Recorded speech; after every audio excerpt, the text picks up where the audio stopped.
Hujambo mtazamaji wa Zone Media, natumaini unaendelea vizuri kabisa. Jeshi la ulinzi la Israel IDF limeashiria uwezekano wa kufanya mashambulizi mapya dhidi ya Iran kufuatia hali ya mvutano inayoendelea Mashariki ya Kati.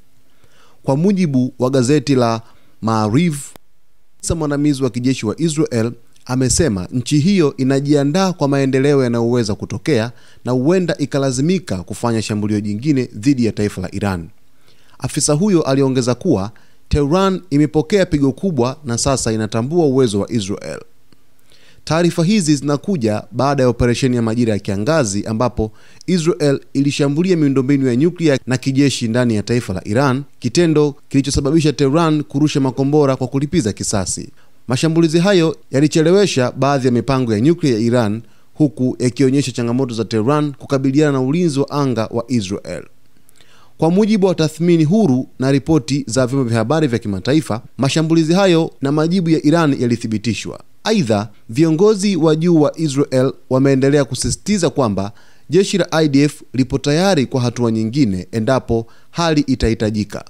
Wakati huo huo, maafisa wa Marekani wamewahi kuonyesha wasiwasi kuwa Israel inaweza kushambulia maeneo ya Iran kwa haraka bila kutoa onyo kubwa, jambo linaloashiria ukubwa wa tishio na jinsi washirika wanavyosoma kwa makini nia ya Yerusalemu.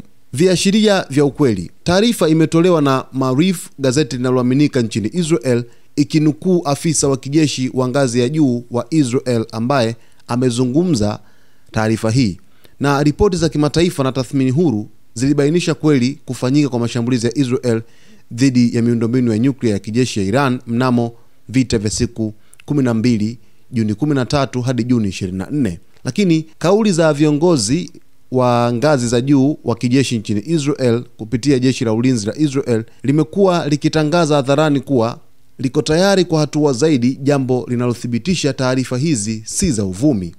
Lakini maoni ya Marekani, viongozi wa Marekani pia walionyesha wasiwasi, wakidhihirisha kuwa swala hili litazingatiwa kwa uzito na washirika wa kimataifa. Mvutano huu unaashiria kuwa Mashariki ya Kati inakabiliwa na hatari ya kuingia kwenye hatua mpya ya vita baridi kati ya Israel pamoja na Iran. Israel imejikita kuzuia Iran kuendelea na programu yake ya nyuklia, huku Iran ikijaribu kuonyesha uwezo wa kulipiza kisasi kupitia makombora na washirika wake wa kijeshi katika eneo kama Hezbollah na makundi mengine kama Hamas, lakini na Wahuth kutoka pale nchini Yemen. Kwa upande wa Marekani, wasiwasi wake ni kwamba shambulio jipya la Israel linaweza kuvuruga juhudi za kidiplomasia na kusababisha ongezeko la bei ya mafuta duniani pamoja na kuathiri usalama wa majengo ya Marekani na washirika wake katika eneo hilo. Hali ya taharuki katika Mashariki ya Kati kwa hivi sasa, mtazamaji, inazidi kuongezeka kufuatia kuwepo na ripoti nyingi ambazo zinazungumzia kwamba wakati wowote Israel inaweza ikaanzisha mashambulizi mapya dhidi ya taifa la Iran. Na ndio maana sasa viongozi wa taifa la Iran, hususan viongozi wa kijeshi, wamekuwa mara zote wakizungumza kwamba wanajiandaa muda wowote endapo tu vita Israel ataweza kuvianzisha, basi wataweza kutumia silaha hata ambazo hazijawahi kuweza kuzinduliwa wala kuonekana kwenye mashambulizi. Na hiyo yote inatokana na uhalisia ambao unazidi kuendelea katika Mashariki ya Kati kufuatia kuwa na migongano mingi hivi sasa katika ukanda huo. Viongozi mbalimbali wa taifa la Iran mara nyingi wamekuwa wakizungumza kauli za kuweza kujihami na kuitahadharisha Israel kwamba endapo wataanzisha uchokozi wowote ule ambao utaweza kuigasi taifa la Iran kwa kufanya mashambulizi, basi watalipiza kisasi kwa kupiga mapigo mengi ambayo Israel itakwenda kuhadisia kizazi na kizazi. Taarifa hii inatoka kwa afisa mmoja wa kijeshi nchini Israel ambaye amezungumza kwamba Israel huenda ikachukua hatua zaidi dhidi ya taifa la Iran kwa sababu ya kuwepo kwa mvutano mkubwa katika ukanda wa Mashariki ya Kati. Sasa hivi taifa la Iran limekumbana na vitu vingi sana.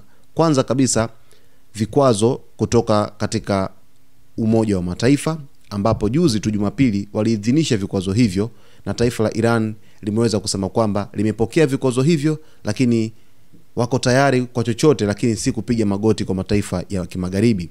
Ni kauli ambayo ilitolewa na rais wa Iran Masoud Pezeshkian, lakini vile vile na viongozi wengine wakizidi kuweka msimamo dhidi ya kile ambacho kinaonekana katika ukanda wa Mashariki ya Kati, lakini taifa la Iran kwa ujumla.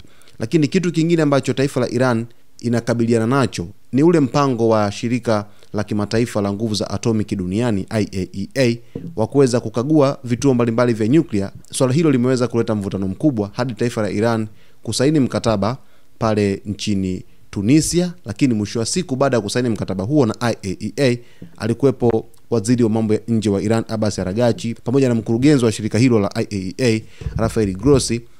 Makubaliano hayo hayakuchukua hata muda mrefu yakaweza kupigwa stop tena na taifa la Iran, ikiita kwamba kuna kuwa na usaliti mkubwa ambao unaonekana wazi na ulikushaonekana tangu kipindi hiko cha Israel anashambuliwa mwezi wa 6. Sasa basi, hata kipindi kile cha vita vya siku 12 baina ya Iran pamoja na Israel, taarifa zilianza hivi kama utani kwamba huenda Israel ikaishambulia Iran katika nyakati za hivi karibuni. Mapema kabisa Israel kweli ikashambulia vituo vya nyuklia Natanz, Fordo, Isfahan. Marekani akaingia kwenye vita, lakini baadaye Iran akajibu mashambulizi hayo kwa kurusha makombora mengi sana kwenda katika taifa la Israel. Akapiga kambi ya Al Udeid iliyoko pale Qatar dhidi ya jibu la Marekani kwa kushambulia vituo vyake vya nyuklia kwa kutumia ndege aina ya B2.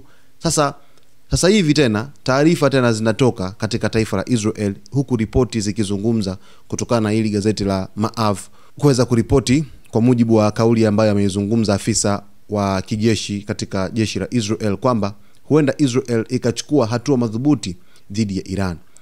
Inaashiria kwamba wakati wowote kuanzia sasa tunaweza tukashuhudia mashambulizi katika ukanda wa Mashariki ya Kati, huku Marekani pia ikiwa na hofu kubwa kwamba huenda vita hivi kama vitakwenda kuendelea tena kwa awamu hii, basi vinaweza kuwa ni vita vya uchungu kwa taifa la Israel, lakini vya uchungu katika Mashariki ya Kati. Tukashuhudia nchi nyingi zikajiingiza kwenye mzozo huu mwingine ambao unakwenda kuwa wa hatari zaidi kuliko ule wa mwanzo, huku taifa la Iran likipania zaidi. Lakini pia wengine wanaonya kwamba huenda ikatumika fursa kwa taifa la Iran kuweza kulipiza kisasi dhidi ya mashambulizi ya Israel katika ukanda wa Gaza, yani kuwalipia wa Palestina yale ambayo yote yameweza kufanyika. Lakini vile vile taifa la Iran likatumia fursa ya kuweza kulipa kisasi dhidi ya wanasayansi wake wa nyuklia waliouawa, lakini maafisa wa ngazi za juu wa kijeshi ambao waliuawa pia katika mashambulizi yale ya siku 12, pamoja na raia wake zaidi ya 1064 ambao pia waliuawa na mashambulizi ya Israel. Sasa inaonesha wazi kabisa kwamba kutokana na ripoti hizo ambazo zimekuwa zikiripoti mara kadhaa kwamba kabla ya Disemba Israel inaweza ikashambulia Iran, na taarifa hii ambayo nimekuletea hapa basi inaweza kuashiria hali mbaya na hali ya hatari katika nyakati zijazo. Mtazamaji, kwa kila hatua ya taarifa hii, muda wote nimekuwa nikikuomba kwamba usalie nasi wakati wote. Tutakuletea kila kitu ambacho kinajiri kwenye Mashariki ya Kati na utaweza kufahamu nini ambacho mzozo huu wa taifa la Israel na majirani zake unakwenda kujiri na maeneo mengine kote duniani. Mimi naitwa Victor Moshi. Usisahau kusubscribe, kulike, kucomment pamoja na kushare.